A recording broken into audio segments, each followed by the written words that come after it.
Le cycle de l'autonomie, application au niveau managérial. Alors, si vous n'avez pas vu la première vidéo ou si vous ne connaissez pas le cycle de l'autonomie, je vous invite vraiment à voir la première parce que sinon vous n'allez pas forcément comprendre de quoi je vous parle. Et puis si vous connaissez le cycle de l'autonomie ou si vous avez déjà vu la première vidéo, donc là c'est une application dans le cadre managérial. Quels sont les éclairages que peuvent nous donner le cycle de l'autonomie, notamment dans au moins 3 situations. Alors, la première situation, c'est la situation classique. Je suis manager, j'ai un nouveau collaborateur qui arrive.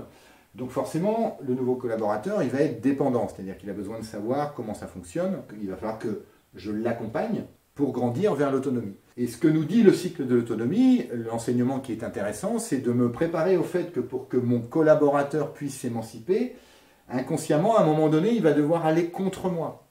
Donc 2 cas de figure pour faire simple, soit j'ai plutôt un collaborateur réservé, pas de vague, donc je ne vais pas forcément voir cette situation-là, ou alors peut-être que lui va avoir peur de s'émanciper et qu'il va vouloir rester dans cette zone de confort de la dépendance. Donc je vais devoir l'inviter un petit peu à aller contre moi pour qu'il prenne ses propres décisions, pour qu'il puisse s'affirmer. Inversement, si c'est un collaborateur qui a plutôt du tempérament, il y a des chances que cette contre-dépendance, je la sente, voire que je la comprenne comme quelque chose de conflictuel contre moi. Alors que c'est peut-être une manière qu'il a ou qu'elle a maladroite d'essayer de s'émanciper. Donc c'est comment moi, manager, je vais être vigilant là-dessus.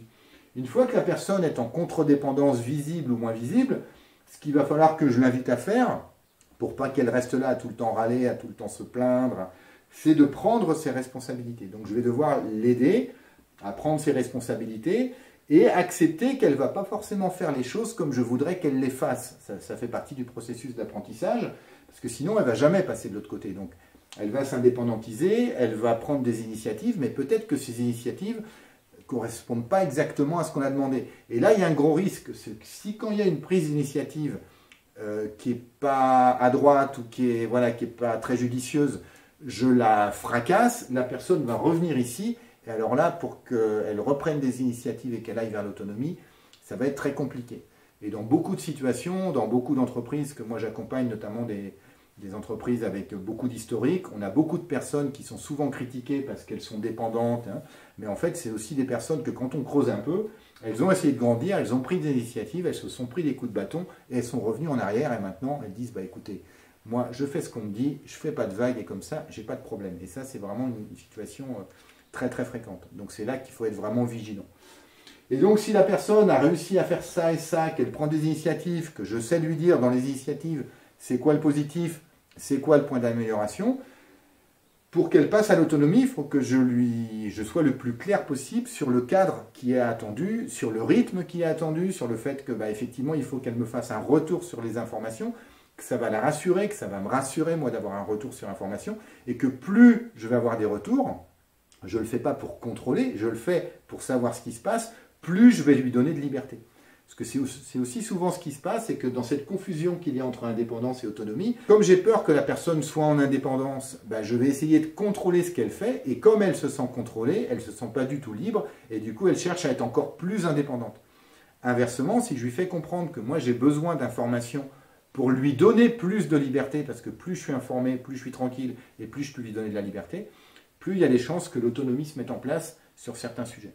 Et encore une fois, comme on le voyait dans la première vidéo, après l'autonomie, ça va se mettre en place sur certains sujets, le cadre va grandir, et puis sur d'autres sujets, et puis on va continuer à grandir. Le deuxième éclairage, c'est quand j'ai un nouveau collaborateur qui arrive, mais qui est très compétent. Je manage une équipe technique, on embauche un nouveau collaborateur qui a beaucoup d'expérience. Alors lui, dans son passé, dans l'entreprise où il était avant, en fonction des relations qu'il avait avec son ou sa responsable précédente, peut-être qu'il était là, peut-être qu'il était là, peut-être qu'il était là, peut-être qu'il était là.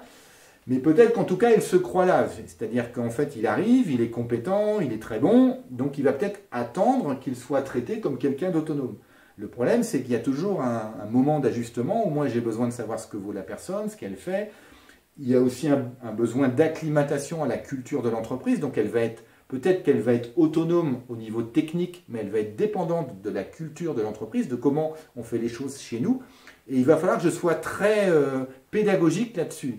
Et typiquement, ce que moi je propose à des managers que j'accompagne dans ces situations-là, c'est de présenter le cycle de l'autonomie pour expliquer à la personne ce qui est en train de se passer et qu'il va falloir qu'on se renifle un petit peu, c'est-à-dire qu'elle ne va pas arriver et tout de suite être autonome, on va avoir besoin d'un temps d'acclimatation entre nous, ça va frotter un peu, et c'est normal que ça frotte, elle va prendre des initiatives qui ne vont pas être toujours super heureuses, avant qu'on puisse trouver un cadre commun dans lequel elle va pouvoir s'éclater, comme elle s'éclatait dans l'entreprise précédente. Et le troisième éclairage que je trouve aussi intéressant au niveau managérial, c'est quand moi j'arrive en tant que nouveau responsable dans une équipe existante. À la fois ce qui peut se passer pour moi en tant que nouveau responsable et ce qui peut se passer pour les personnes qui vivent l'arrivée d'une nouvelle chef.